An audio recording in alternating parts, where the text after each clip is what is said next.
কোষ্ঠকাঠিন্য রোগে ভুগতেছি।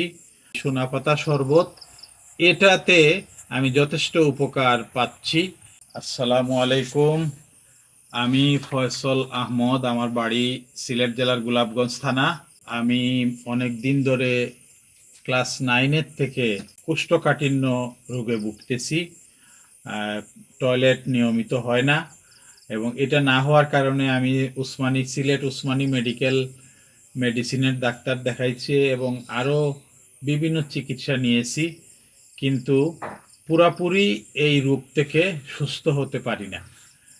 সুস্থ না হওয়ার কারণে চিন্তা করলাম, হঠাৎ একদিন অনলাইনে দেখলাম সোনাপাতা শরবত, যেটা আমার সামনে আছে এখন, এই আমি দেখাচ্ছি আপনাদেরকে।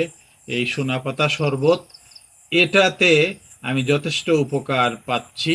আমার জন্য সবাই দোয়া করবেন, এই কামনা করে আমি বিদায় নিচ্ছি।